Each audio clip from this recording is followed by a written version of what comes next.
राहुल गांधी के संसद में कदम रखते ही गिर जाएगी मोदी सरकार। खुद स्पीकर की एक बात ने खोल दिया राज, इसलिए बीजेपी कर रही देरी।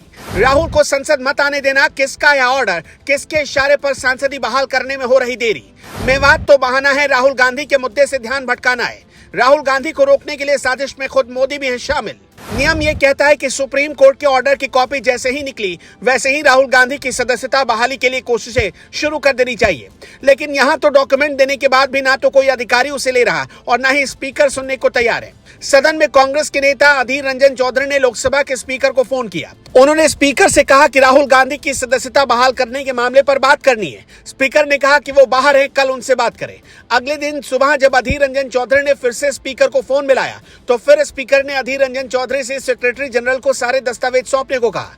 अधीर रंजन चौधरी उसके बाद सेक्रेटरी जनरल को फोन मिलाते हैं कि वो राहुल गांधी से जुड़े दस्तावेज देना चाहते हैं ताकि उनकी सदस्यता बहाल हो सके। लेकिन सेक्रेटरी जनरल ने तब उन्हें वापस लोकसभा स्पीकर के ऑफिस में सारे डॉक्यूमेंट जमा करने को कह दिया। यानी कुल मिलाकर टाल मटोल वाला खेल चल रहा है। राहुल गांधी पर एक्शन लेने में जितनी जल्दी दिखाई गई उतनी जल्दी उनकी संसद सदस्यता बहाल करने को लेकर नहीं दिखाई जा रही। आप सोच कर देखिए, 23 मार्च को सेशन कोर्ट ने राहुल गांधी को सजा सुनाई। उसके सिर्फ 26 घंटे के भीतर ही राहुल गांधी की सदस्यता चली गई। लेकिन यहाँ सुप्रीम कोर्ट के फैसले के आए हुए 72 घंटे से ज्यादा हो गए, बल्कि अब तो 96 घंटे होने जा रहे हैं। फिर भी राहुल गांधी संसद जा पाएंगे या नहीं ये साफ नहीं हो पाया है। इसका सीधा मतलब है कि मोदी सरकार राहुल गांधी से इतना डर गई है कि वो चाहती ही नहीं कि राहुल गांधी संसद आए, क्योंकि सरकार को डर है कि अभी हाल ही में विपक्ष ने मोदी सरकार के खिलाफ अविश्वास प्रस्ताव लाने का फैसला किया है।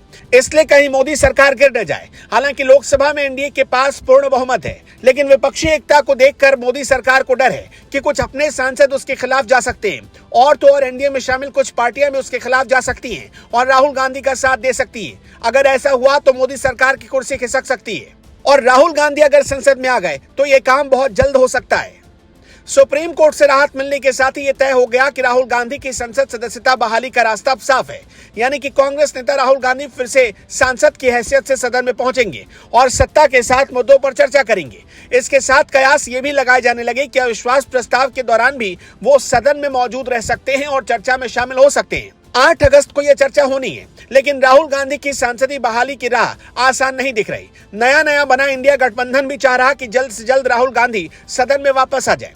कांग्रेस तो इसके लिए पुरजोर कोशिश कर रही है, लेकिन उसकी कोशिश किसी भी कोने में सफल होती नहीं दिख रही। और आरोप यह लग रहा है कि बीजेपी और केंद्र सरकार यानी सत्ता पक्ष जानबूझकर इस मामले में देरी कर रहे हैं। हालांकि देरी की खास वजह भी हो सकती है। सिर्फ राहुल गांधी नहीं, विपक्ष के नेताओं की सांसदी जब जाती है और हायर कोर्ट में केस वो वापस जीत भी जाते हैं, तब जानबूझकर लोकसभा सचिवालय उनके मामले को झुलाता रहता है और संसद सदस्यता बहाल करने में वक्त लगा देता है।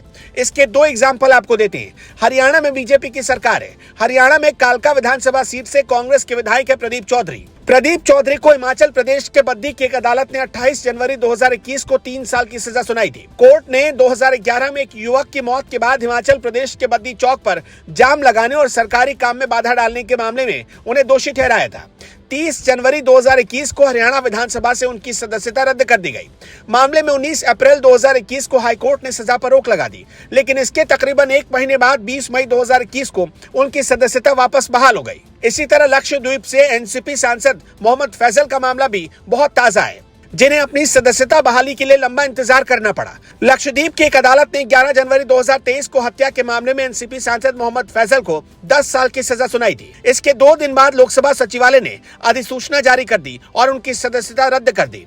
25 जनवरी 2023 को केरल हाईकोर्ट ने 10 साल की सजा पर रोक लगा दी, जिसके बाद सांसदी बहाल होने में करीब 2 महीने से ज्यादा वक्त लगा दिया गया। फिर 29 मार्च 2023 को लंबे इंतजार के बाद फैसल की संसद सदस्यता बहाल हुई। तो क्या राहुल गांधी को भी 1 से 2 महीने का इंतजार करना पड़ सकता है? राहुल गांधी के साथ क्या यह सब कुछ जानबूझकर हो रहा है? आप क्या सोचते हैं, हमें कमेंट बॉक्स में जरूर बताइएगा।